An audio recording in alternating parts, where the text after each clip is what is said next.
The following podcast is a W2M Network original production. Visit W2Mnet.com for all of our other great podcasts, plus news, reviews, articles, and opinions from the worlds of wrestling, video games, football, and entertainment. Guess who's back? Yep. After all this time, a very long, strange summer, like Steve Bannon, I am here to suck my own cock. Welcome back to The Point of Viewer. Yes, in case you haven't noticed, I've been kind of disappeared for a little while. Well, when you have back-to-back soccer tournaments, and during one of those we go through the entire term of a White House communications director, poor little old mooch. Crazy things happen. But nevertheless, I am here. I have officially returned. You can't get rid of me that easily. And I find in the roughly 5 weeks or so of my absence, craziness. General craziness. I'll say that. First, there's a little bit of something that I have to get off my chest. It looks like I'm going to be denied the awesomeness of Snoop Dogg hosting Joker's Wild. I've seen Thunderdome, to tell the truth, is back. $100,000 Pyramid is killing it. You had a $150,000 win this season, right on the heels of the $1 million win on Beat Shazam. So there are very good game shows and battling style events on TV. Great. What's the problem? CBS. I pretty much called it when I knew that Candy Crush would be an abject failure.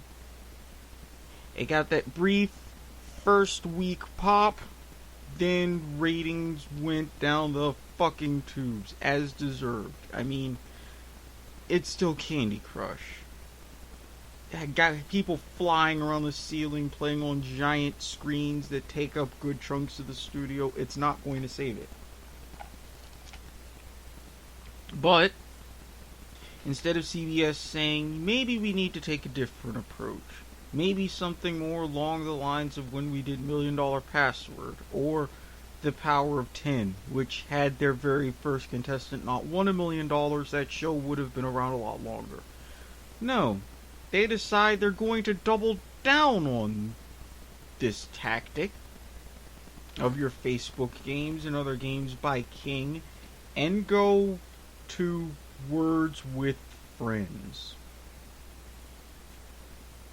Now, if you're a board game historian, or if you've ever played board games, you're extremely familiar with Scrabble.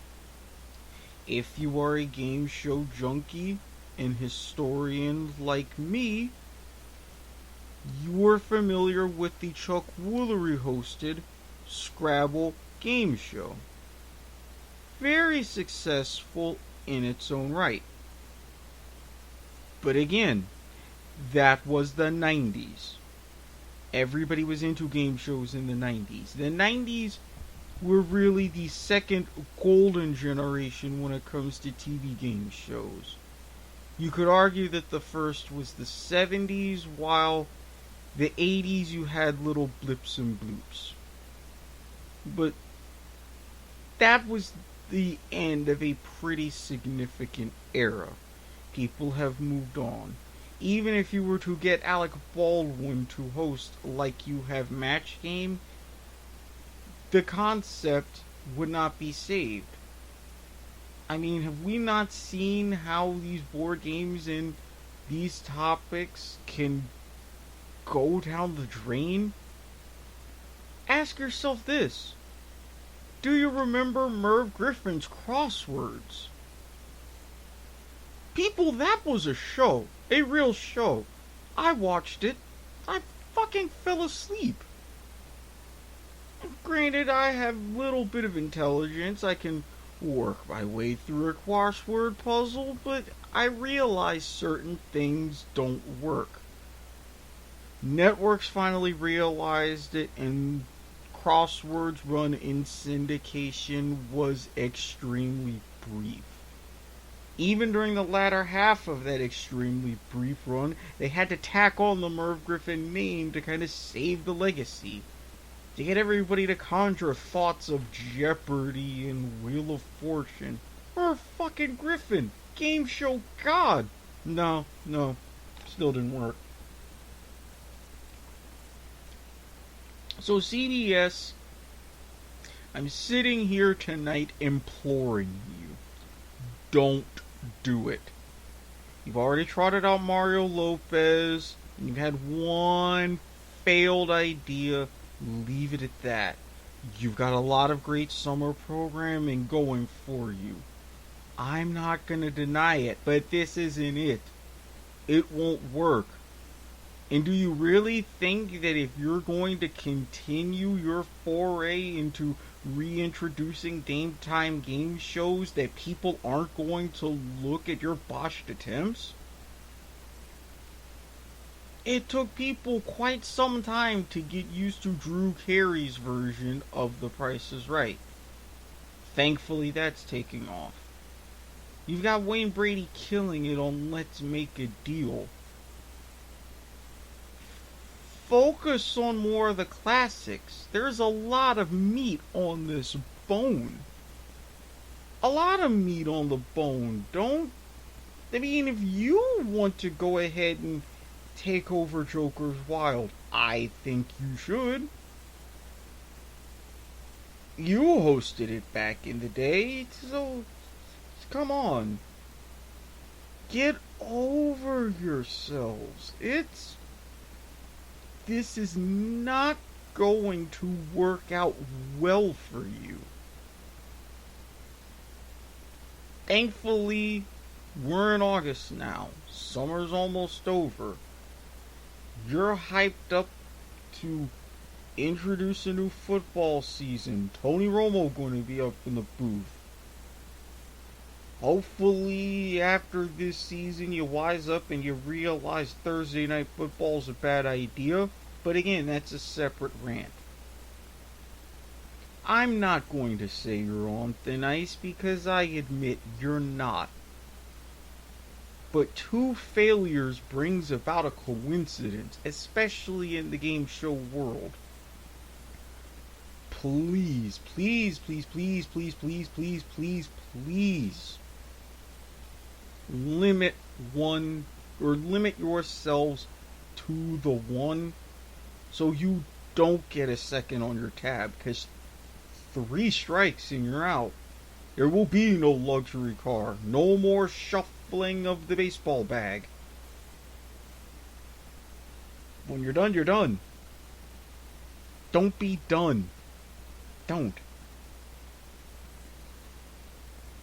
Now, on to the sports section, and I'm going to admit this one's going down a couple of roads. Little more than a week ago, there was the MLS All-Star Game. I'm going to get to that in a little while. But I mentioned soccer, and I've had a grand idea for soccer that I've been sitting on for several months. But I think now it's time to unleash it into the universe. It seems lately a lot of different sports are trying out some sort of shorter form version of the game. And there's been success. With basketball and the NBA, you've had the Big Three, which has been playing to crowds upwards of 10 to 15,000 in their inaugural season. It wraps up the regular season at the very least next week at Staples Center. Then you go into the playoffs. As a bit of a side note, I had to double check because You're at the end of week 7 and everybody's played everybody, which that's kind of the perfect way you should end it. But having an 8th week as you go kind of coast to coast on this tour, starting out in Brooklyn, ending in LA, your Brooklyn audience will be treated to the same thing as your LA audience, as the matchups for the 8th and final week of the regular season mirror week 1, which I can get for a first season, especially since week 1 became a bit of an aberration thanks to a little bit of broadcasting tweaks, changing the rules, shortening the games, referees calling it a little bit tighter for player safety issues. It's definitely cut down on the injuries, so you give one more shot at what week 1 should have been. Trilogy, one more game to win for them to have an 8-0 season. Three-headed monster, 7-1 or 6-1, trying to be 7-1 if they can beat the Ghost Ballers again. What was a rematch of a fantastic game to open the history of the Big Three. It's having great success. For football, you had a very large crowd at the American Flag Football League test game, which I admit I've been slacking a little bit because I have only watched the first half so far, but there's been a lot of shenanigans, conundrums, and sports going on, so I kindly ask my audience's forgiveness in that respect. But that was a great game. It's setting up for the 2018 U.S. Open Football Championship, which I expect to be a significantly large tournament. You're going to have a lot of teams be able to get together. You know, it's 7-on-7, which is more convenient. There's all kinds of flag football rec leagues, and you have standardized rules. I think this will be the new form going forward, especially if you have 50, 60, 70 teams, if not more, in this tournament. It wouldn't surprise me if it breaks triple digits, especially if it's friendly for the participants' wallets and you get a good amount of prize money.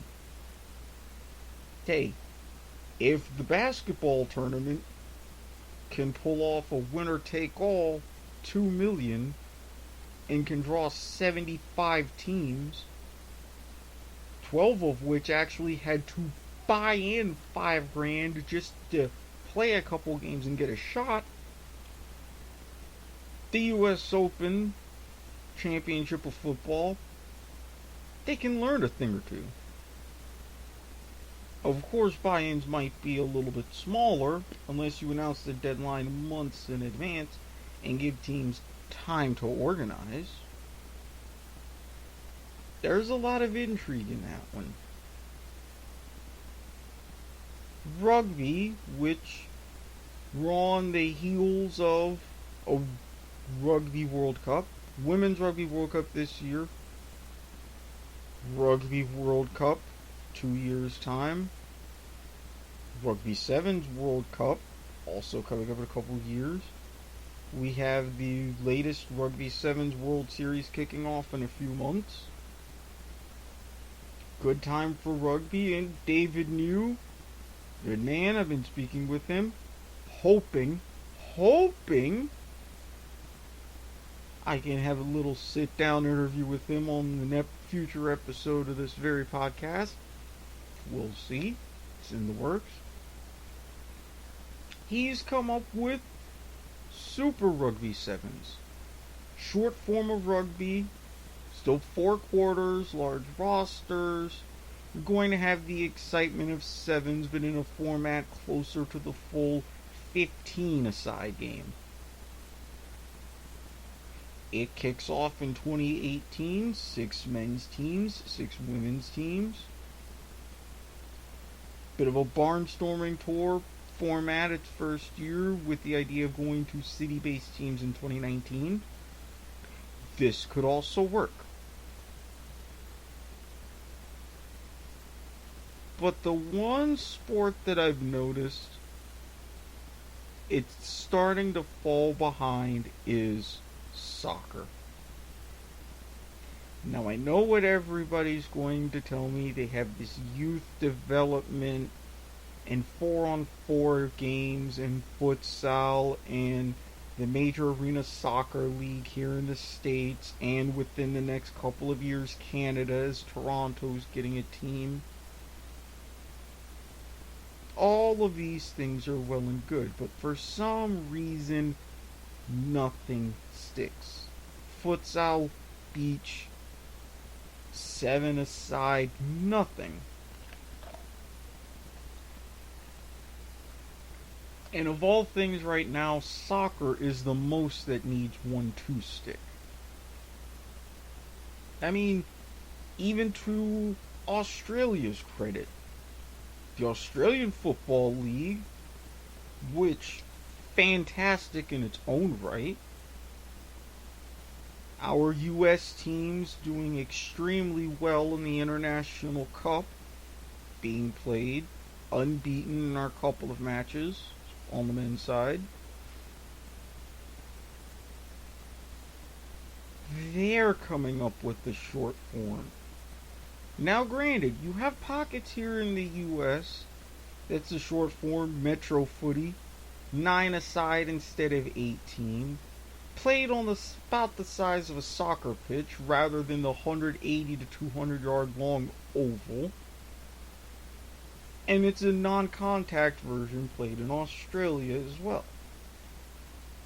But the powers that be in the front office decided they want to do something a little bit better. AFLX. 10 players, starting 7, 3 on the interchange, your bench. Presumably 2 forwards, 3 midfielders, 2 backs. None of the typical center bounce, which is like the jump ball at a basketball match. Goals are kicked in after every score. 10-minute quarters instead of the typical 20. 1 umpire instead of the typical 3. In my mind, I would rather see more of a Metro Footy focus. 9-a-side with more typical AFL rules. But I can understand where the league wants to go with this. They want fast pace, they want high octane. Okay. I would be willing to tune in and see if it's available. I'll scrounge around YouTube in a few weeks' time when they want to have the league set to go. My initial and really lone complaint, they want 10-minute quarters. I would rather see 15. Maybe deepen the interchange bench to allow that. Go from 3 to 5. Make that reasonable. But I think anything shorter than 15-minute quarters, unless you're getting both teams in the 80s, 90s, and 100s points, you're kind of shortchanging fans. But again, we'll see.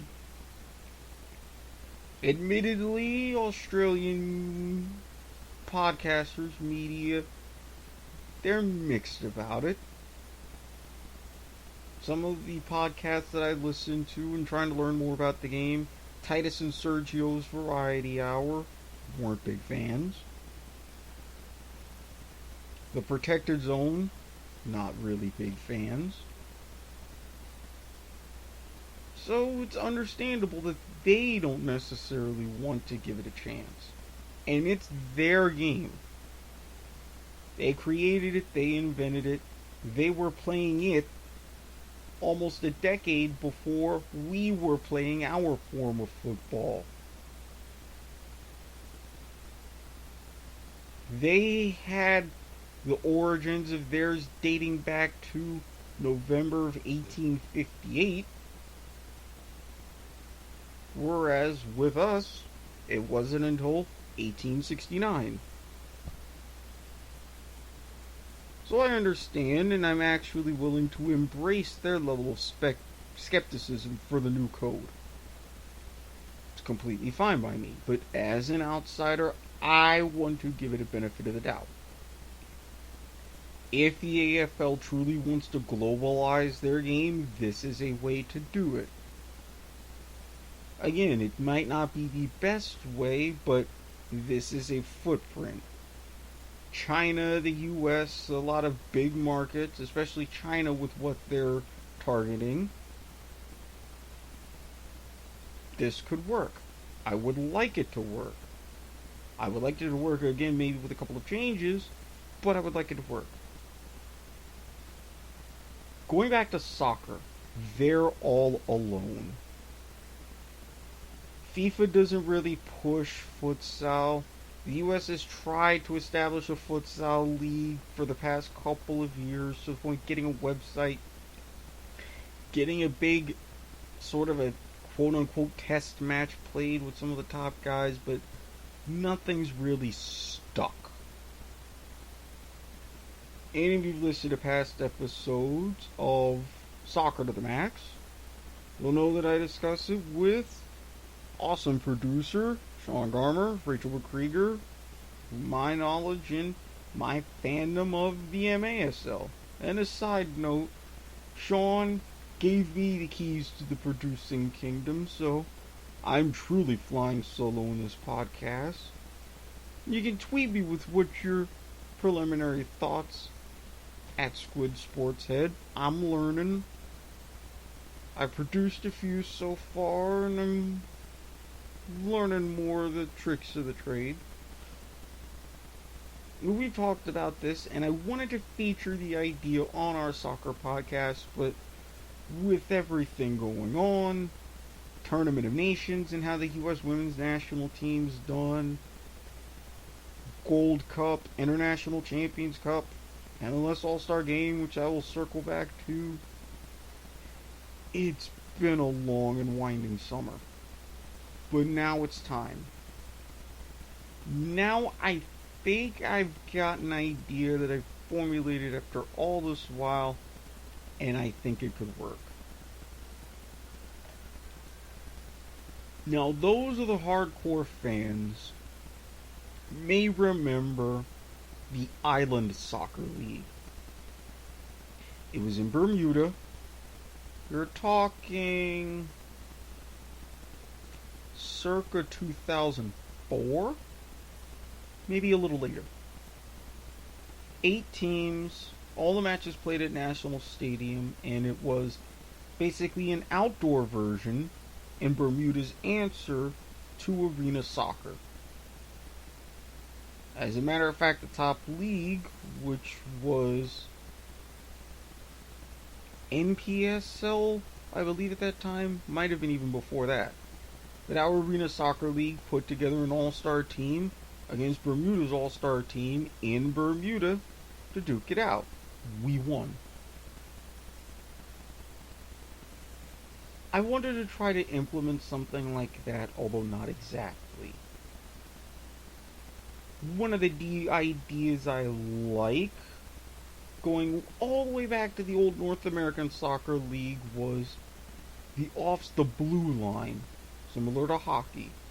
35 yards out from goal, it was used to determine shootouts, and as an offside line, instead of in the typical IFAB code, to where offside begins in the attacking half. So this kind of leads to the genesis of my idea. First, the pitch itself. It can be full size, full regulation, or if not entirely necessary, it can be smaller, but no smaller than 80 by 50. I want to keep that in mind. Now, I want the pitch to be marked as normal. Penalty spots, 6-yard box, 18-yard box, mid-circle, corners, everything. With blue lines, don't I take that back? They're not blue. Yellow. Like in arena soccer, and much easier to see on a pitch than the dark blue lines. Now on a full-size pitch, right at that old 35-yard distance. 35 yards out. If you're going at small, 80 by 50, 25 yards out from the goal line. So you're talking two attacking portions, 25 yards each on the small pitch and in 30 yards of midfield space. Whereas for a full-size pitch, it's cutting it up almost perfectly into thirds. Now I would introduce some of the rules. It would be 2 halves, 40 minutes in length, but like matches that would require hydration breaks. Typically because of the wet bulb temperature exceeding a certain point, you have a hydration break at, as it stands now, 30th and 75th minute. If the weather necessitates, or if coaches agree, you would have the option of playing 4 20-minute quarters, with the option of switching ends after every quarter, if not at the half. And those quarters, that break in each quarter, would serve as a hydration break.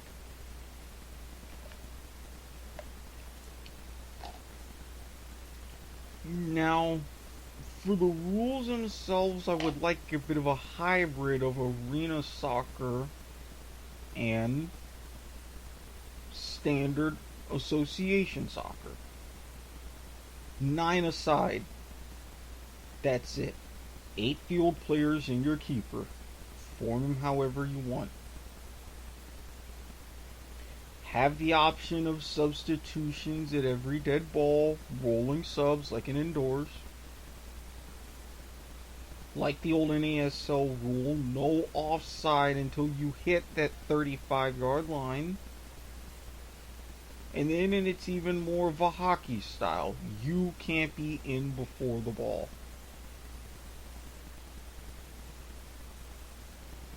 In play, similar to that way. Goalkeepers, the kick can't cross all 3 lines. Otherwise, it would be a free kick at your defensive yellow.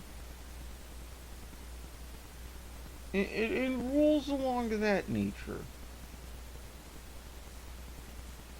I wouldn't want to introduce blue cards entirely. If I do, then they would be a 5-minute penalty. Yellow cards be 15 minutes, but you are replaced.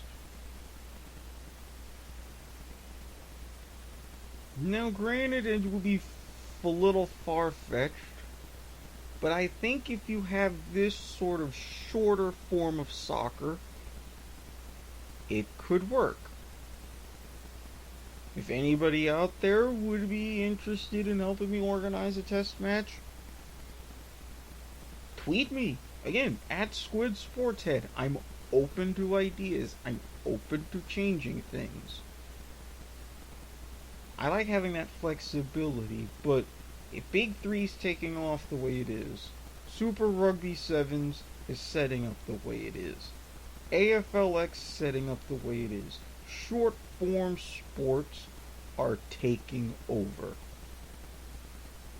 And I think in a generation's time, maybe longer, and I've tweeted this,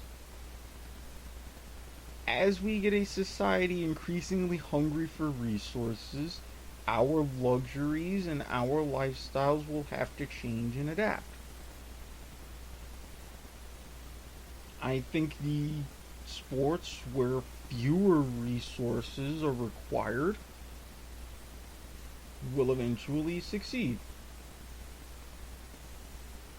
Now, larger leagues will be able to adapt to eliminate some of the required resources, and that's fine. I think it would help them grow and evolve. But with our attention spans the way they are, with everything being so TV and Twitter and social media friendly, there's a lot of changes that need to be made. Short form sports are a bigger step.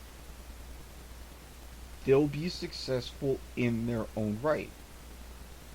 Now your big dogs, your MLS, your NBA, everybody, they will still have the larger fan bases because of the history and again because of the resources they are currently controlling. But the markets for these short form sports won't necessarily be so niche.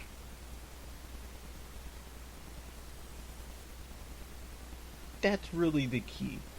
There's a bigger audience than people realize. And I think more and more sports need to capitalize on that. Now, I mentioned in that little portion briefly the basketball tournament. Congratulations to Overseas Elite, 3-time defending champions, having collected a total of $5 million, currently 19-0 in tournament play throughout that 3-year run. It's impressive. One more on the dynasty cemented. But in the lead up to the tournament itself, the tournament proper, which they capped at 64 teams, fair number, they had what they called the TBT Jamboree. First come, first serve. Players come, or teams come in, throw down $5,000, and they're set up in like a little pod.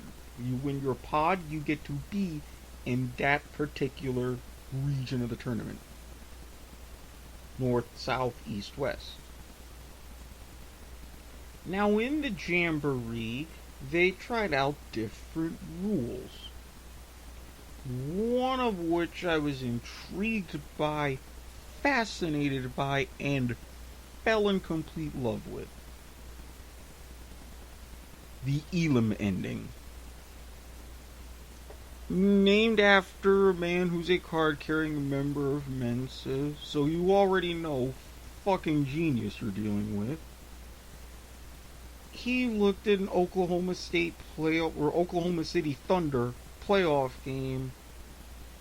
The last minute or so took 10, 15 minutes to play, and he's like, the fuck are they doing? Why all of these damn fouls? This strategy doesn't help. These people are crazy. It isn't good for TV, all the stoppages, you're breaking up your flow of momentum, so you know what, I've got to fix this. So he crunched a lot of numbers, figured out a lot of things, and said, this is how games can end. Now for an NBA game, 4 12-minute quarters. So you cut 1/16 of the playing time out, 3 minutes. Teams score roughly 112 points. Not as much, but you get the idea. You cut that 1/16, 7 points. So here is the general premise. In an NBA game, and I would love to see NBA do this for preseason, because they've tinkered rules about 11-minute quarters and things before. So for preseason, only preseason for now, I would like to see this put in place. You play the game as normal. Then, The first whistle after the 3-minute mark in the fourth quarter, those last 3 minutes of the game, you turn the clock off. You keep the shot clock going, but the game clock goes away. It becomes untimed. You take the leading team. Say, for example, Miami Heat leading the Milwaukee Bucks 85-81. Alright, you take the 7 points, add it to the 85, and that is what's called your target score, 92 points. From there you say, okay, first team to get to 92 points wins. No overtime, no nothing, it's just first to 92. Now, if you want to do this in a college basketball game with 2 20-minute halves, it's the first whistle after the 4-minute mark in the second half. And this is what TBT did. 2 18-minute halves, you played normally, but then right after the 4-minute mark passed, first dead ball opportunity, game clock went away. They calculated the target score, and then off they went. And it was brilliant. You had comebacks, you had nail biters, you had a lot of things still go on. Personally, I think that works. Now, I will concede, if after that whistle the game is tied, play it out. If it's tied at regulation, get rid of the 5-minute overtime, and instead of the typical 7 under the Elam Ending, I would say similar to ABA rules, the first team to score 10 points wins. You still get that overtime feel, but you don't get 5 minutes and then risking playing another 5 minutes, another 5 minutes, and then you're at like Syracuse in a college game playing 6 overtimes. Or guys in the NBA playing 3-4 overtimes. All those extra minutes over an 82-game season add up just a teeny bit, but that goes away. The Elam Ending to me is brilliant. Now, it could only be applicable in a few sports, namely basketball, handball, netball, where your strategies are similar, timing is similar, gameplay is similar, but I would love to see it at least tested out in various ways in these different sports. Say in netball, the live first whistle after 4 minutes in the fourth quarter, instead of adding 7, you would add 3 or 4. In handball, the last 4, maybe 5 minutes of the second half, add 2, 3 goals to the leading team's score. Have it go that way. Because as is, you get into some high pressure situations, especially when you get to World Finals and things like that. Up the pressure even more in a few years' time. Imagine what could happen when the Elam Ending, if it works, if it spreads. Now, do I expect this in the NBA in the regular season anytime soon? No. Maybe give it a decade. I certainly wouldn't expect it in the playoffs. That would be way too radical, and a lot hinges on the line. Especially as you get closer to the finals, Game 7s, hell, Game 7s in the finals. That you can leave as is. but at least give the Elam Ending a shot. I mean, can you really go wrong from a Mensa member? He did his homework. He did his research. Throw him a bone. See what happens with the TV ratings. See what happens with the fan reaction. You'll know it. You'll hear about it. YouTube, Snapchat, Twitter, the works. All of these things are at fans' disposal. So definitely, when it comes game time, you'll know. And when it comes to the time of the Elam Ending, you can get that instant reaction. If it works, it works. If it doesn't, you tried. Let it be tweaked. Now, to wrap up the sports section of the podcast and go into a couple of big things. About a little over a week ago, we had the MLS All-Star Game.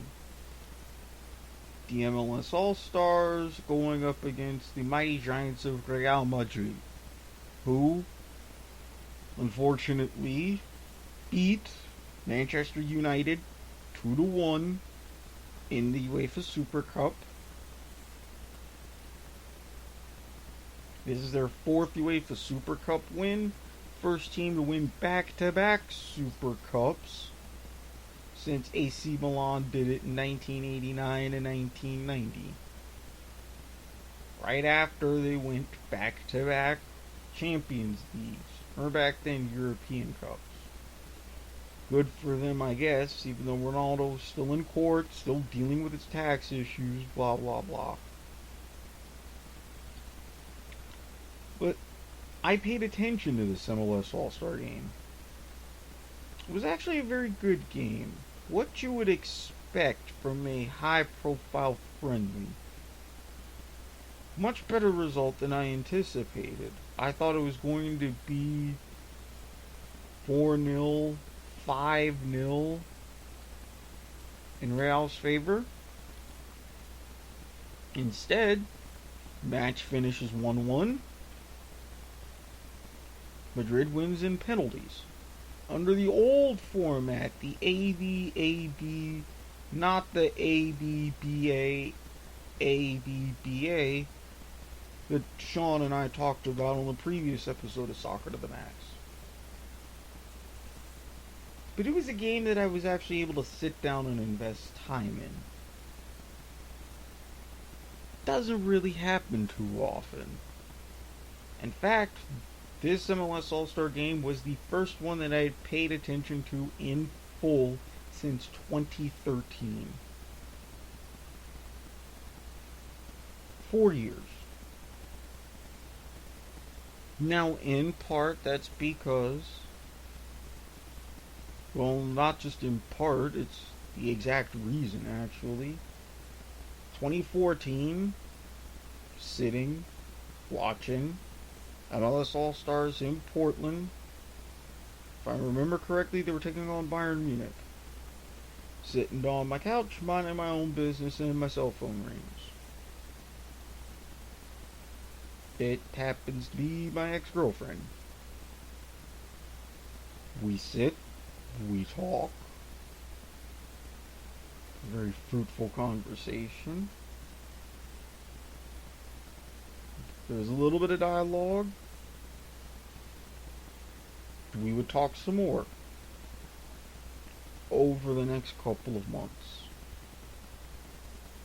Really just clearing the air about how things ended between us in that relationship. Issues she was going through.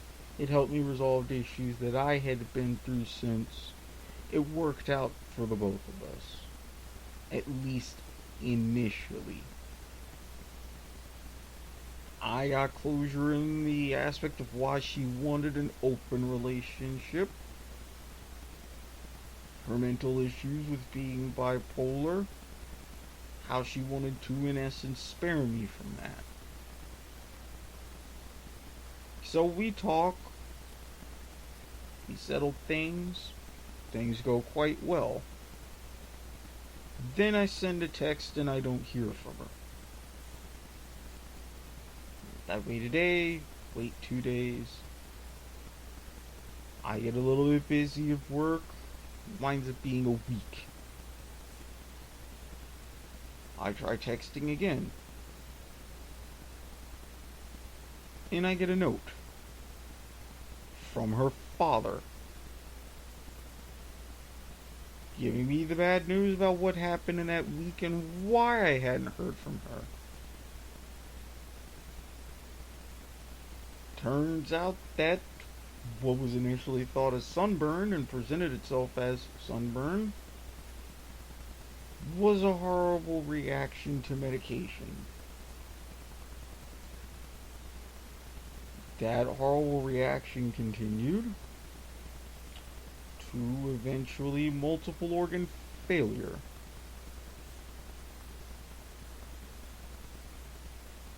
And in that very week where it was radio silence, she was gone.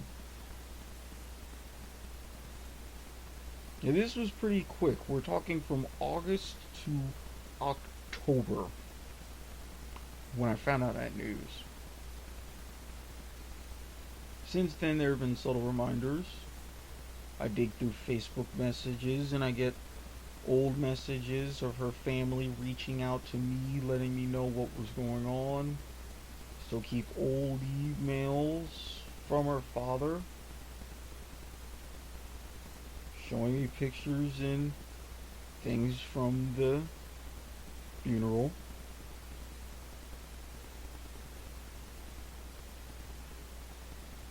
But it just blew my mind. I had a job interview that I really was only going for money anyways.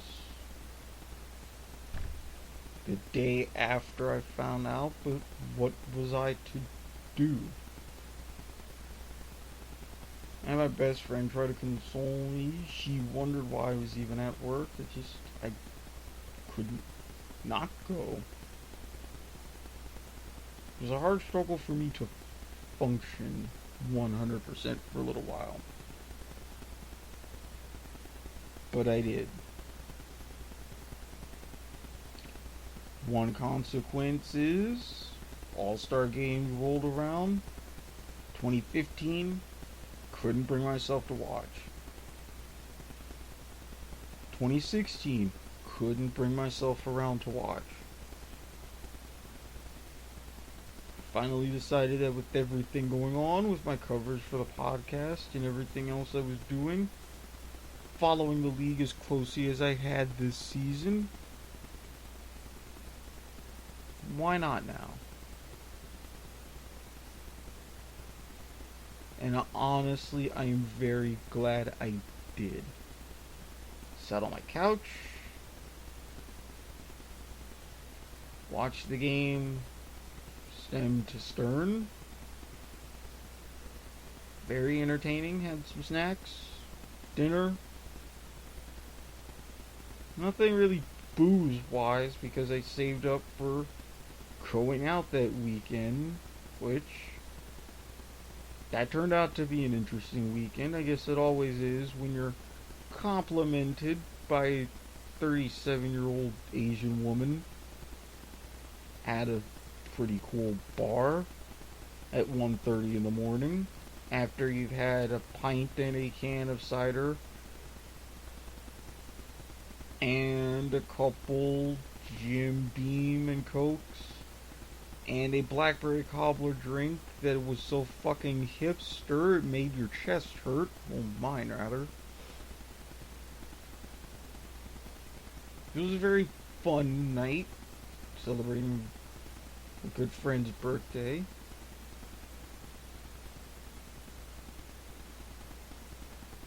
All of that in that span of time, that 4 days, helped. I got out, was able to clear my head. I have now 2 good wingmen again. Someone who one of them hadn't seen in forever. Just helped me able to be a teeny bit extra adjusted. And it came at the right time because I decided I'm heading back to therapy. Yeah, I'm going back. Had one session in the books, another one coming up. And it started, the need was started because I've had some weird conversations with Mom. She's been off kind of doing her own thing, especially really getting into the superhero shows on the CW, Flash, Arrow, Legends of Tomorrow. But she looked at me and could tell kind of a bit of an unhappiness. She suggested I go ahead and get help, but a few days before that, she looked at me dead in the eye and said, well, I need to get laid. Can't argue with either of those aspects. I mean, she's right. It's been a long time, but things happen.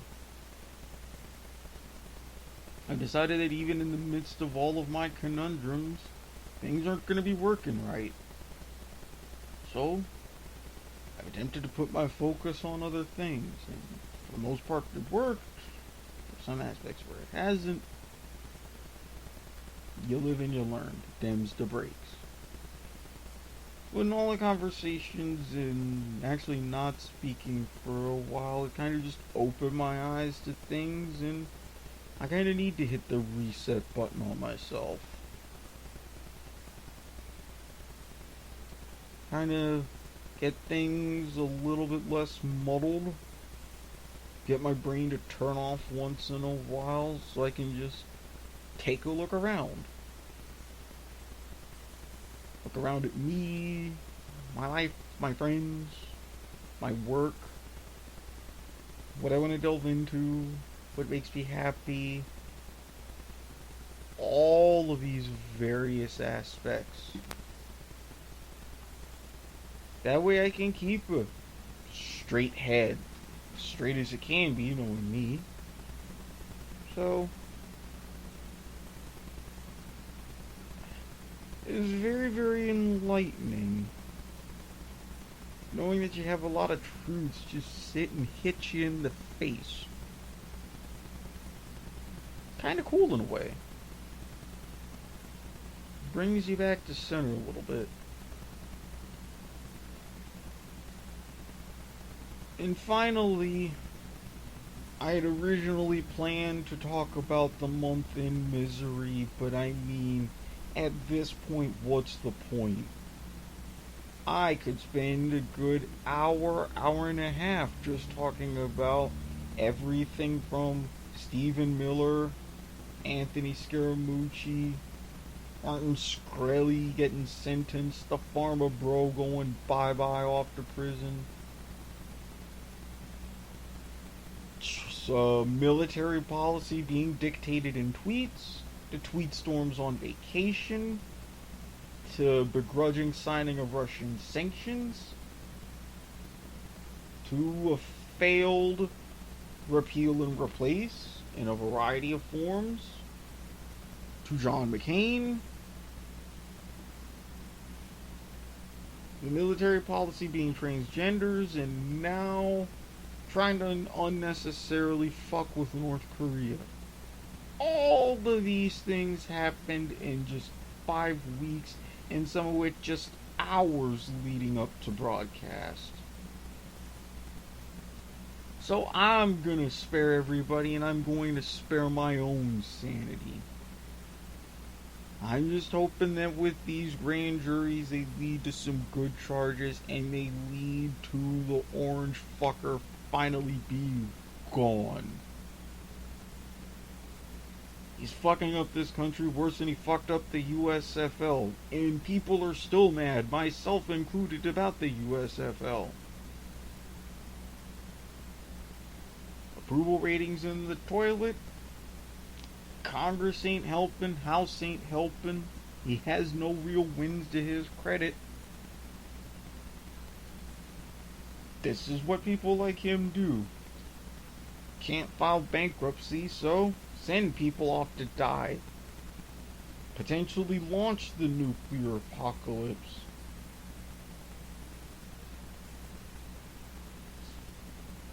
I mean, we've got a pretty significant celestial event in a solar eclipse in 2 weeks' time. A little less than that, on the 21st. How many of us are going to be around to see it? Thanks to a whiny little 70-year-old baby doing whatever, saying fuck it all to whatever just to get what he wants.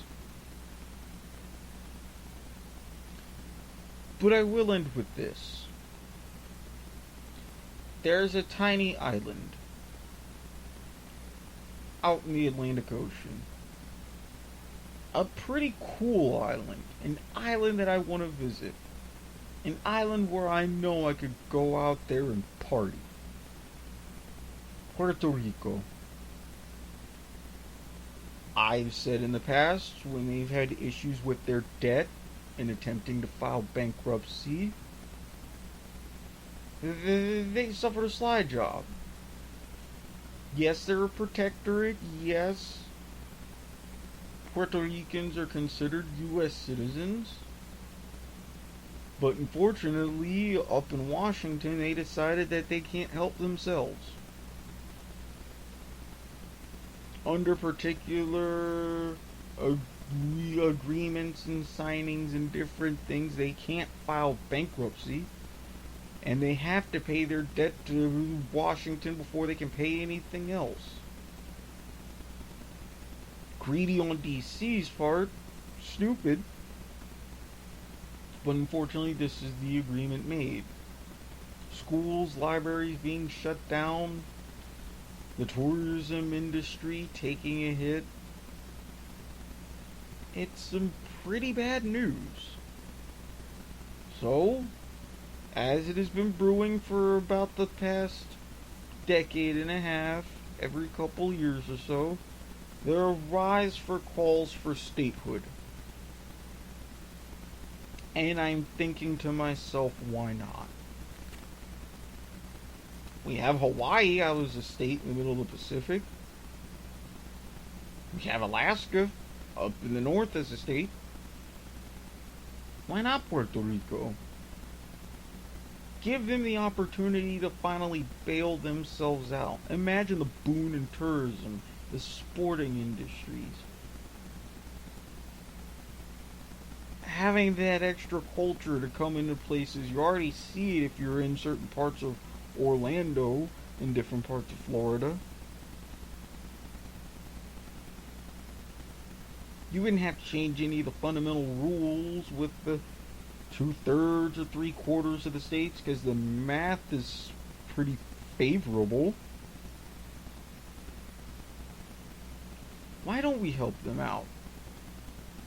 Help out that island. Have them officially join the country and not be in like an old Brexit type situation where they'll be out there pretty much alone.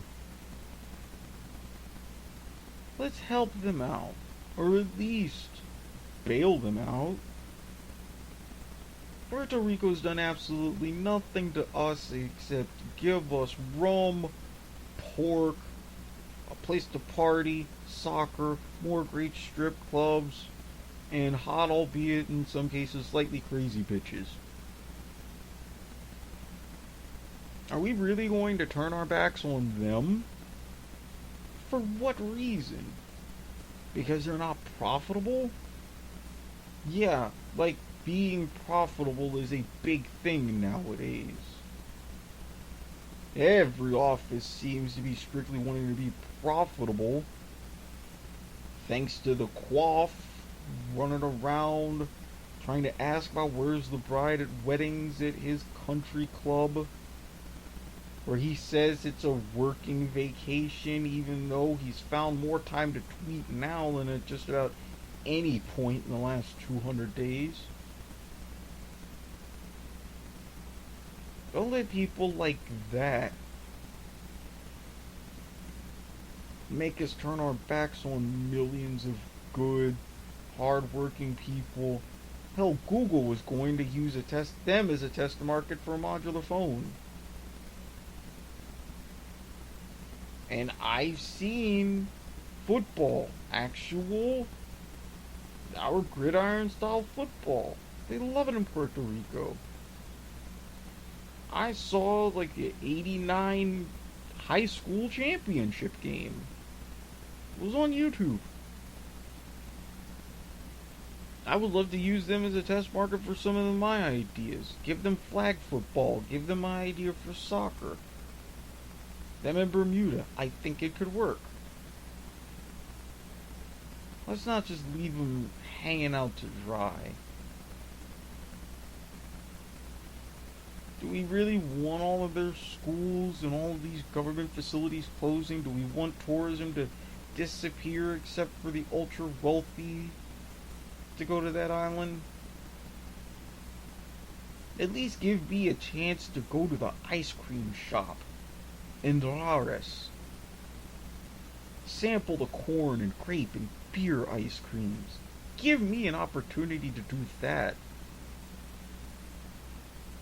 Don't just let them wither and die on the vine.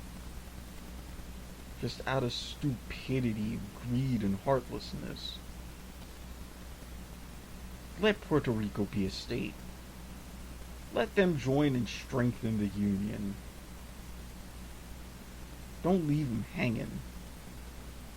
And if you don't want to go that far as making them a state, fine, but give them something. For God's sake, they've earned it. Anyways, the hour grows late. Time for me to say goodbye. But as always, I'll say, feel free to tweet me. Love me, hate me, think I'm weird, think I'm nuts, come at me, at Squid Sportshead. You can listen to all the variety of podcasts, be it ones that I host, like Point of Viewer, ones that I co-host, like This Week in the AFL, Soccer to the Max, Football to the Max. More and more ones that I begin to produce, worming my way in there. Football, wrestling, video games, you name it, it's all there. W2mnet.com, at W2M Network on Twitter, W2mnet.com on Facebook. And if you're not into any articles or anything of that nature, fine. iTunes, Stitcher, Spreaker, Google Play. The whole cavalcade, the cornucopia of podcasts at your disposal. If you want to tweet Sean and let him know how good of a job I did in producing this podcast, at W2M Sean. And at W2M Network on Twitter. Throw us a bone. We think we're doing okay, but you gotta let us know. Rate us those 5 stars. Tell us what you think. Tell us what you feel.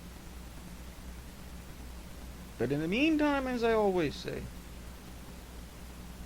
do your homework, and don't forget to be awesome. The following podcast is a W2M Network original production.